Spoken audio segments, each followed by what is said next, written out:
নমস্কার বন্ধুরা, আপনি এখন দেখছেন চিন্তার চাবিকাঠি। আজকের ভিডিওটি শুধু একটি গল্প নয়, বরং একটি শিক্ষা। আজ আমরা শুনব কিভাবে একটি ছোট ভুল আমাদের জীবনে বড় বিপদ ডেকে আনতে পারে।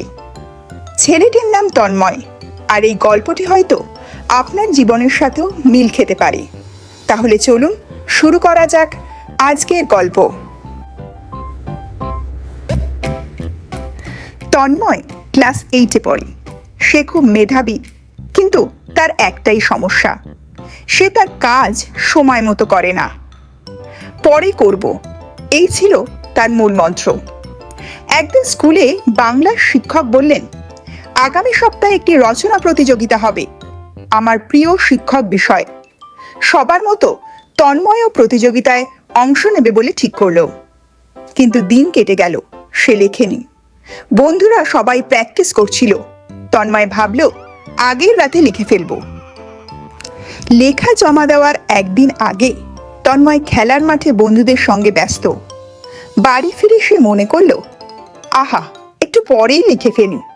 আর সেদিনও লিখল না। পরদিন সকালে তন্ময় যখন স্কুলে গেল, তখন দেখল সবাই রচনা জমা দিচ্ছে। তার মাথা ঘুরে গেল, সে বোকার মতো দাঁড়িয়ে রইল।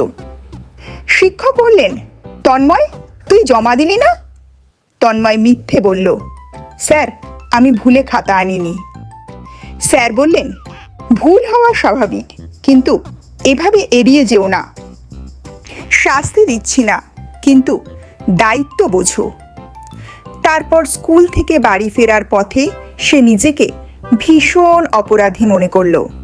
তার ভুল, তার অলসতা, সব কিছুর জন্য লজ্জিত লাগছিল।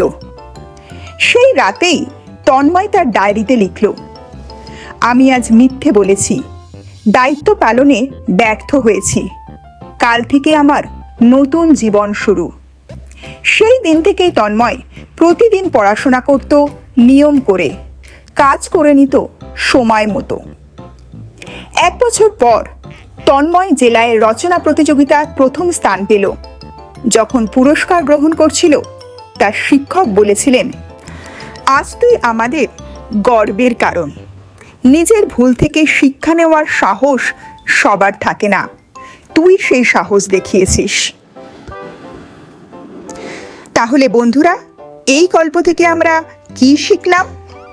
সময় নষ্ট না করে কাজ ঠিক সময় করা উচিত। ভুল হলে স্বীকার করে তা থেকে শিক্ষা নেওয়া দরকার। নিজের দায়িত্ব বুঝে কাজ করলে জীবনে সফল হওয়া সম্ভব। বন্ধুরা, তন্ময়ের গল্প যদি আপনাদের জীবনে অনুপ্রেরণা যোগায়, তাহলে অবশ্যই এই ভিডিওটি লাইক করুন। কমেন্টে লিখে জানান আপনি কি কখনো এমন ভুল করেছেন যা থেকে শিক্ষা পেয়েছেন। আর ভবিষ্যতে আরও শিক্ষামূলক গল্প পেতে চাইলে আমাদের চ্যানেল চিন্তার চাবিকাঠি এখনই সাবস্ক্রাইব করুন। আর বেল আইকনটা টিপতে কিন্তু ভুলবেন না, কারণ প্রতিটা ভিডিও আনবে নতুন এক চিন্তার চাবিকাঠি। তাহলে দেখা হচ্ছে পরবর্তী ভিডিওতে। ততক্ষণের জন্য সুস্থ থাকুন, সুস্থ রাখুন।